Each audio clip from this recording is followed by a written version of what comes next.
Hello and welcome back to Shakesyear. We are working on Sir John Oldcastle and we get to hear from Sir John Oldcastle today, good old Lord Cobham himself. We are in Act 2, Scene 3, which takes place in King Henry's court. We are physically there. And remember, King Henry had sent for John to come and talk to him because there's been rumblings that he's a proto-Protestant and he's the reason why the fray happened in Act 1, Scene 1 and all this sort of thing. And the king's like, well, we don't need to arrest him just yet. Let me just talk to him and see what's what. So that's why John is here. But a couple of things to note prior to this is that in addition to him being sent for by the king, the Bishop of Rochester also sent for him, and when his servant Sumner arrived at Oldcastle's place, Oldcastle's man Harpool gave him a really hard time and beat him up and made him eat the piece of parchment and all this sort of stuff. And also the proto-Protestant movement is growing in nature. Yesterday we got to chat with Merle the brewer, who has decided that he will donate £10,000 to the proto-Protestant cause in exchange for becoming a knight, and he's going to meet everybody at Ficket Field and he's going to lead people to victory, whatever. So anyway, that brings us up to Act 2, Scene 3, where we are.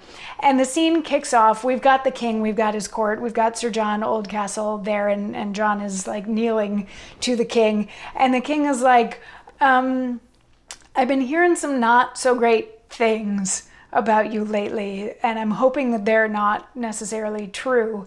And Sir John Oldcastle says, my gracious lord, unto your majesty, next unto my God, I owe my life.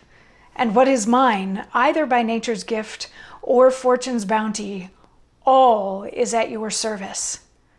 But for obedience to the Pope of Rome, I owe him none, nor shall his shaveling priests that are in England alter my belief.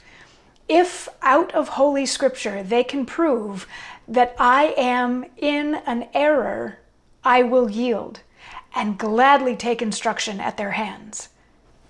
But otherwise, I do beseech your grace, my conscience may not be encroached upon. So he's doing a couple of things here. He is repledging his loyalty to the king, saying, God comes first, my God comes first, and then you.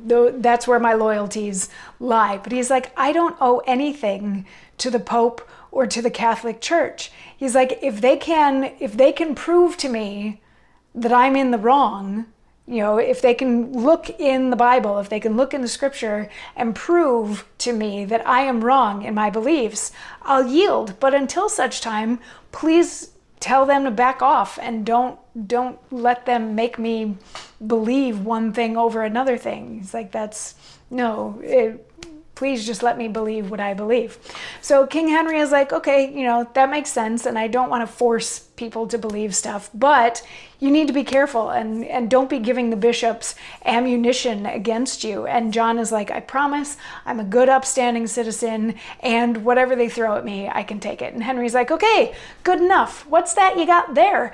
And Oldcastle pulls out a pardon that he has that has been written out to pardon Lord Powys for the fray that happened in Act 1, Scene 1, under the auspices that it was an accidental fight. It wasn't malicious in intent. He didn't go and plan to start this fight, to start this fray. It's something that just sort of came out of circumstance.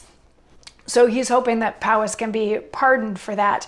And King Henry is like, okay, if it wasn't premeditated, yeah, I'll sign it. So he signs the pardon, and in comes the Bishop of Rochester, full of fire, full of fury, crying for justice, saying that he wants justice from Oldcastle, that he needs to be punished because when he sent his messenger to Oldcastle's house to summon him, the manservant Harpool beat the messenger, literally, and made him eat the parchment. And he's like, that's not acceptable. We need to hold Oldcastle responsible for this. And King Henry's like, okay, when did all of this happen? And the bishop is like, this morning at 6 o'clock. And he's like, okay, John, when did you get here? And John Oldcastle's like, last night. So Henry's like, he wasn't there. It's not his fault. I'm not going to arrest him. I can't hold him accountable for anything. Like, done is done. You're the one that's in the wrong to accuse him of beating up your servant, because it wasn't him. It was his servant that did it. Can't do the arrest. And I have to admit, as I was reading through this, I felt a little bit like Sir John Oldcastle is going to become like an Al Capone type character who did all this stuff that everybody knew he was doing all this stuff, but he finally got busted on tax evasion. So Sir John Oldcastle is very much a proto-Protestant and potentially leading all these groups or whatever, but he manages to not actually be where the conflicts are happening, so they can't really nail him with anything. That's sort of what's going on. But the bishop is like, well, he must have ordered his servant Harpole to behave that way, or otherwise he would never be so bold. This is the only thing that could have happened, so we have to hold him accountable. And the king is going to have a response to that in tomorrow's monologue. So I will see you then. Mwah.